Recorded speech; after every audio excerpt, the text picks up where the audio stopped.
Hello friends, तो स्वागत है आपका अपने चैनल धमाल स्टडी सेंटर में। तो आज एक बार फिर मैं आपके सामने हाजिर हूँ। विज्ञान के कुछ महत्वपूर्ण प्रश्न, विज्ञान के दो प्रश्न जो जो परीक्षा की दृष्टि से महत्वपूर्ण हैं। तो आज आज यहाँ पर हम दो प्रश्न पढ़ेंगे और दोनों प्रश्नों के बारे में जानेंगे। तो यहाँ पर हमें पहला प्रश्न दिया हुआ है रक्त और लसिका में अंतर, और दूसरा प्रश्न दिया हुआ है वृक्क के कार्य। तो यहाँ पर हम दोनों प्रश्नों के उत्तर जानेंगे कि रक्त और लसिका में अंतर क्या होता है और वृक्क के कार्य क्या होते हैं।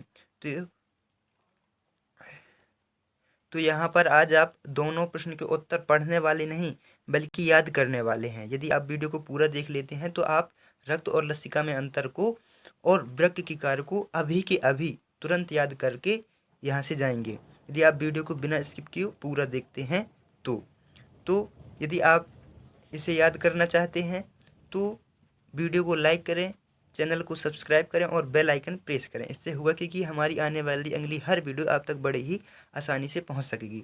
तो रक्त और लसिका में अंतर क्या होता है और वृक्क के कार्य क्या होते हैं, इसे देखते हैं हम नेक्स्ट पेज में। तो यहाँ पर मैंने पहले से लिख कर रख लिया ताकि आपका ज़्यादा समय वेस्ट ना करूँ। तो रक्त और लसिका में अंतर क्या होता है, इसे हम चार चार पॉइंटों में अलग अलग देखते हैं। रक्त एक लाल रंग का द्रव्य ऊतक है। रक्त क्या है? रक्त ऊतक होता है। ये एक ऑब्जेक्टिव प्रश्न है, जैसे आप याद रखिएगा। रक्त यदि पूछा जाए कि रक्त कोशिका है कि ऊतक है, तो रक्त एक ऊतक है। कैसा ऊतक है? द्रव्य ऊतक है। या ये भी पूछा जा सकता है कि आपसे कि द्रव्य ऊतक क्या है, तो द्रव्य ऊतक क्या है? रक्त है ना। तो इस तरह से आप ऑब्जेक्टिव क्वेश्चन भी याद करते जाएंगे। तो रक्त एक लाल रंग का द्रव्य ऊतक है, ठीक है। और लसिका जो है यह रंगहीन द्रव्य ऊतक है। लसिका भी द्रव्य ऊतक है लेकिन यह रंगहीन होता है।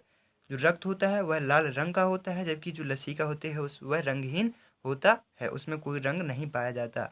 तो एक एक पॉइंट दोनों के आप याद कर चुके हैं। रक्त लाल रंग का द्रव्य ऊतक है और लसिका जो है वह रंगहीन द्रव्य ऊतक है, ठीक है।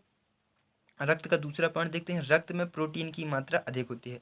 जो प्रोटीन होता है तो रक्त में ज़्यादा मात्रा में पाया जाता है, जबकि लसिका में प्रोटीन की मात्रा कम होती है। तो रक्त में प्रोटीन की मात्रा अधिक होती है और लसिका में प्रोटीन की मात्रा कम होती है। तो दो पॉइंट आप देख चुके। एक हो गया रक्त का जो रंग है वो लाल होता है और द्रव्य ऊतक है, ठीक है। द्रव्य ऊतक दोनों है, रक्त भी द्रव्य ऊतक है और लसिका भी द्रव्य ऊतक है। लेकिन रक्त का रंग जो होता है वो लाल होता है और लसिका का जो रंग होता है वह रंगहीन होता है, मतलब इसका कोई रंग नहीं होता। और रक्त में प्रोटीन की मात्रा अधिक होती है और लसिका में प्रोटीन की मात्रा कम होती है। रक्त में अपशिष्ट पदार्थों की मात्रा कम होती है। रक्त में अपशिष्ट पदार्थ बहुत ही कम मात्रा में पाए जाते हैं।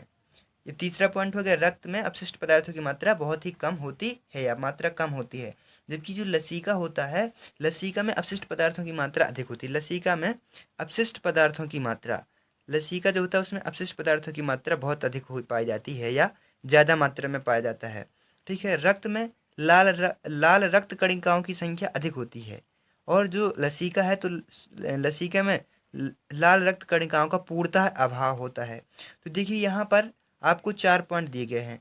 चौथा पॉइंट जो है, रक्त में लाल रक्त कणिकाओं की संख्या अधिक होती है। तो इसको तो आप याद करने के लिए आपको देखिए क्या करना है कि रक्त का पूछा जा रहा है तो रक्त में रक्त कणिकाएं होंगी और रक्त कैसा होता है? लाल होता है। तो रक्त में लाल रक्त कणिकाओं की संख्या अधिक होगी कि भाई रक्त है और रक्त कैसा होता है? लाल होता है। तो रक्त में क्या होगा? लाल रक्त कणिकाएं होंगी।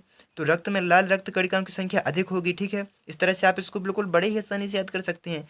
और यहाँ पर लसिका है, लसिका में लाल, लसिका का तो रंग ही नहीं होता, तो यहाँ पर लाल वाला सिस्टम खत्म। रक्त तो लाल रक्त कणिकाओं का अपूर्णता अभाव होता है। पूर्णतया अभाव मतलब इसमें पाई नहीं जाती, रक्त में पाई जाती हैं। लाल रक्त कणिकाएं की संख्या अधिक होती है, जबकि लसिका में लाल रक्त कणिकाओं का पूर्णतया अभाव होता है, अर्थात नहीं पाई जाती, ठीक है। इस तरह से आप चार पॉइंट याद कर चुके हैं। तो चार पॉइंट एक बार फिर से देख लेते हैं जल्दी जल्दी, तो आप बड़े ही आसानी से याद कर लेंगे। देखिए, रक्त जो होता है, रक्त का रंग लाल होता है ना। रक्त का रंग लाल होता है और द्रव्य ऊतक है और लसिका रंगहीन है, पहला पॉइंट। दूसरा पॉइंट, प्रोटीन की मात्रा अधिक होती है, इसमें प्रोटीन की मात्रा कम होती है। इसमें अपशिष्ट पदार्थों की मात्रा कम होती है, इसमें अपशिष्ट पदार्थों की मात्रा अधिक होती है। इसमें रक्त में लाल रक्त कणिकाओं की संख्या अधिक होती है, इसमें लाल रक्त कणिकाओं की संख्या कम होती है। पूर्णतया अभाव होता है, इसमें मतलब कम नहीं होती, पूर्णतया अभाव होता है मतलब बिल्कुल भी नहीं पाई जाती हैं। तो आपको चारों के चारों पॉइंट याद हो गए होंगे। ठीक है। इस अब इसके बाद देखते हैं किडनी अर्थात वृक्क के कार्य। वृक्क को किडनी कहा जाता है, तो वृक्क के कार्य क्या है देखते हैं। देखिए वृक्क के क्या कार्य होते हैं, वृक्क करता क्या है, वृक्क किडनी को ही वृक्क कहा जाता है। यहाँ पर आपको कंफ्यूज नहीं होना, किडनी ही वृक्क कहलाती है। तो हमारे शरीर में कितनी किडनियाँ पाई जाती हैं, 2 किडनी होती हैं, ये तो आप सभी जानते हैं।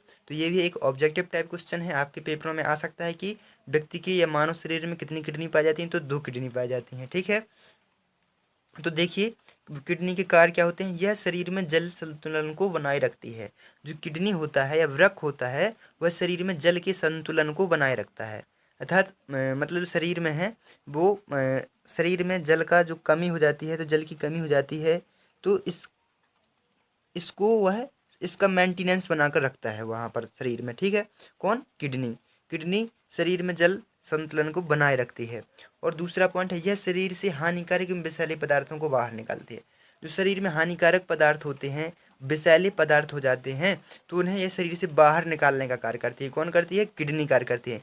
इसीलिए आप जानते हैं कि जब व्यक्ति के शरीर की दोनों किडनियाँ खराब हो जाती हैं, दोनों किडनी खराब हो जाती हैं, तो विषैले पदार्थ और हानिकारक पदार्थ मानव शरीर के अंदर ही रह आएंगे, है ना।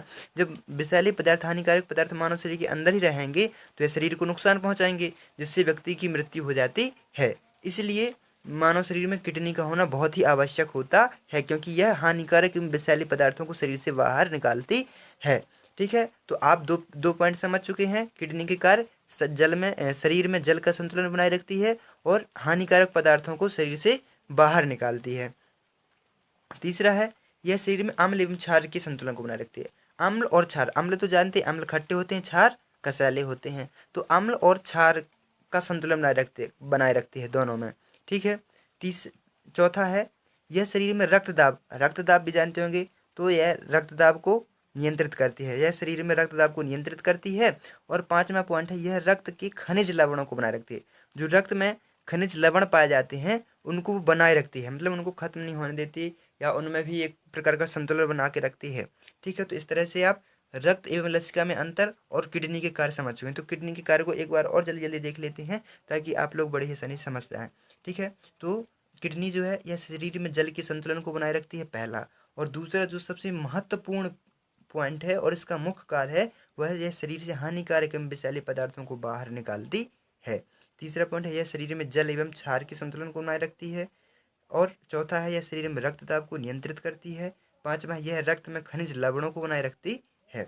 तो आई होप आपको वीडियो अच्छा लगा होगा और यह समझ में भी आया होगा। तो यदि आपको वीडियो अच्छा लगा हो तो वीडियो को लाइक करें और दोस्तों के साथ शेयर करें तथा चैनल को सब्सक्राइब करें और बेल आइकन प्रेस करें, जिससे हमारी आने वाली अगली हर वीडियो आप तक बड़ी आसानी से पहुंच सके। इसी के साथ बस इतना ही, धन्यवाद।